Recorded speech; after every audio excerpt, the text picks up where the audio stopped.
جو ہمارے دیسی گھریلو ڈرنکس ہیں وہ بھی بہت اچھے ہیں. مثلا ایک وقت تھا کہ لوگ کانجی بناتے تھے, کبھی بنائی آپ لوگوں نے؟ بیسٹ ڈرنک ہے, بہت ہی اچھا.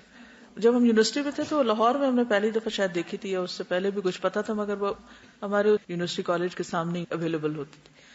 تو پھر وہ تو کبھی کبھی پینے کا موقع ملتا ہے. یہ بازار کے جو گلاس وغیرہ ان کو بھی ذرا وہم آتا ہے کہ پتہ نہیں کیا کیا اس میں ہوگا صفائی کے اعتبار سے. تو ہم نے خود بنانی شروع کر دی, اس سے کچھ بھی ایفرٹ نہیں لگتی, صرف مٹکے میں کھجور اور پانی اور نمک مرچ اور رائی ڈالتے ہیں, اور رائی کے بھی بہت فائدے ہیں, مسٹرڈ جو ہے, اور بہترین ڈرنک بن جاتا ہے. اسی طرح سکنجبین جو ہمارے یہاں بنتی ہے وہ بھی بہت ہی بہترین ڈرنک ہے. کچی لسی کے بارے میں بھی حدیث میں نے آپ کو بتائی تھی. حضرت انس رضی اللہ تعالیٰ عنہ کہتے کہ رسول اللہ صلی اللہ علیہ وسلم ہمارے گھر میں تشریف لائے اور پانی طلب کیا. ہمارے پاس ایک بکری تھی, ہم نے اسے دوہا, پھر میں نے کنویں کا پانی ملا کر آپ کی خدمت میں لسی بنا کر پیش کیا. لیکن کچھ چیزیں گرمی کے اعتبار سے بہتر ہوتی, سردیوں میں کچی لسی نہ پیجیے گا کہ آج جا کے یہ ٹرائی کرنا شروع کر دیں, لیکن نبیذ پی سکتے ہیں. ٹھیک ہے. اچھا, ایسے ڈرنک کا فائدہ کیا ہوتا ہے؟ آپ کو انرجی بھی ملتی ہے اور پیاس بھی بجھتی ہے اور بھوک بھی کم لگتی ہے. پھر کھانا اور پینا دونوں اکٹھے ساتھ ہی ہو جاتے ہیں. ٹرائی کر کے دیکھیں اس کو. السلام علیکم. یہ منقع ڈرنک میں نے ایز اے میڈیسن یوز کیا تھا, کیونکہ مجھے اتنی گرمی لگتی ہے کہ برداشت نہیں ہوتی نا, اسٹمک کا پرابلم تھا. تو مجھے کسی نے بتایا کہ آپ اس طرح سے اس کو رات بھر بھگو کے صبح پئیں, تو ٹیسٹ نہیں ڈیولپ ہوا تھا, مشکل لگ رہا تھا. لیکن اگر آپ وہ گرمیوں میں پی لیں تو شدید جو جون جولائی کی گرمی ہے نا وہ آپ کو فیل نہیں ہوتی. اچھا, گرمی فیل نہیں ہوتی. تو یہ عرب میں اسی لیے شاید زیادہ پیا جاتا تھا کہ یہ بہت ٹھنڈا ہوتا ہے, اچھا ہوتا ہے. قوت برداشت نہیں ہے نا ہم میں, گرمی کی سردی کی ہر چیز ہم پہ اٹیک کر دیتی, کیونکہ ہماری امیونٹی جو ہے وہ لو ہے.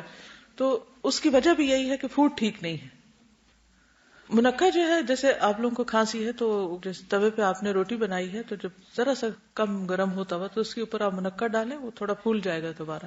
اگر اس کو آپ چوس لیں تو آپ کی کھانسی ٹھیک ہو جائے گی. پھر مہمانوں کو نبیذ پلانا.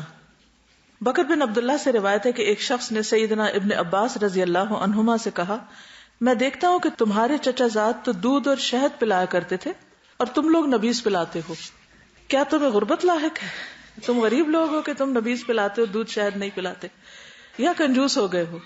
تو ابن عباس نے جواب دیا, اللہ کا شکر ہے, نہ ہم محتاج ہیں نہ بخیل, یعنی نہ غریب ہے نہ کنجوس. دراصل جب نبی صلی اللہ علیہ وسلم اپنی سواری پر تشریف لائے تھے اور ان کے پیچھے اسامہ بیٹھے ہوئے تھے تو آپ نے پینے کو کچھ طلب کیا, تو ہم نے انہیں ایک برتن میں نبیذ پیش کی تھی. آپ نے اس میں سے پی اور جو باقی بچی وہ اسامہ نے پی لی. پھر آپ صلی اللہ علیہ وسلم نے فرمایا, تم نے بہت خوب کیا, بہت اچھا کیا, سو ایسے ہی کیا کرو. چنانچہ رسول اللہ صلی اللہ علیہ وسلم نے جو فرما دیا ہے اس کو ہم بدلنا نہیں چاہتے. یہ لوگ تھے نا جو نبی صلی اللہ علیہ وسلم سے محبت کرتے تھے. ہم جب پڑھتے ہیں تھوڑا رو دھو بھی لیتے ہیں کہ آپ سے محبت ہے, آپ کا ذکر آئے درود شریف بھی پڑھ لیتے ہیں, بعضوں کو انگوٹھے وغیرہ بھی چوم لیتے ہیں, آنکھوں کو بھی ہاتھ لگا لیتے ہیں, اپنے ہی ہاتھ اپنے اوپر.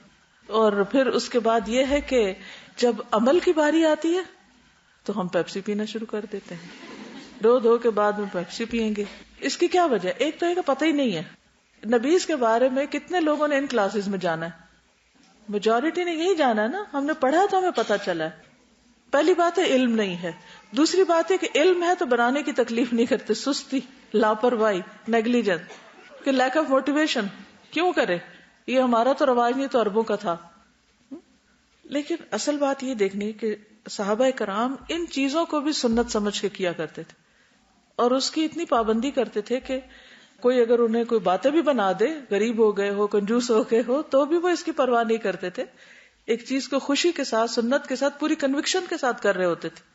تو اس لیے ایسا نہیں کہ دودھ ہنی میں کوئی مشکل ہے یا وہ نہیں پلانی چاہیے, وہ بھی بہت بہترین غذائیں, دونوں ہی بہترین غذائیں. لیکن یہ کہ گرمی کے موسم میں کسی کو دودھ شہد تو نہیں پلائیں گے آپ, ٹھنڈا ڈرنک نبیذ پلائیں گے, اور اگر سردی ہے تو اس کا کچھ اور نعم البدل کر لیں گے. پھر کھانے کے بعد نبیذ پینا, کلو واشربو, کھانا اور پینا. تو بہت سے لوگ اس سے منع کرتے کہ کھانے کے بعد کچھ نہ پیئیں. سہل بن سعد فرماتے ہیں کہ ابو اسید ساعدی نے اپنی شادی میں رسول اللہ صلی اللہ علیہ وسلم کو بلایا, یعنی شادی کی دعوت میں بلایا. ابو اسید کی بیوی ہی اس دن خدمت کر رہی تھی اور دلہن بھی تھی. ٹھیک ہے, اور یہاں تو دلہن کو بیکار کر کے بٹھا دیتے ہیں, ہلنا نہیں یہاں سے, اور بعد میں خوب خبر لیتے ہیں. سہل کہنے لگے کہ تم جانتے ہو کہ اس نے رسول اللہ صلی اللہ علیہ وسلم کو کیا پلایا تھا؟ رات کو اس نے ایک بڑے پیالے میں کچھ کھجوریں بھگو دی تھی, جب آپ صلی اللہ علیہ وسلم کھانے سے فارغ ہوئے تو اس نے وہی بھگوئی ہوئی کھجوریں آپ کو پلا دی، یعنی انہی کا ڈرنک پلا دیا آپ کو. ٹھیک. تو اس سے کیا پتہ چلتا ہے کہ کھانے کے بعد جیسے میٹھا ہے تو خواہ اسے لکوڈ کی شکل میں لیں یا آپ اس کو سالڈ، دونوں صورتوں میں خالی کھجور بھی کھا سکتے ہیں اور اس کا نبیذ بھی پی سکتے ہیں.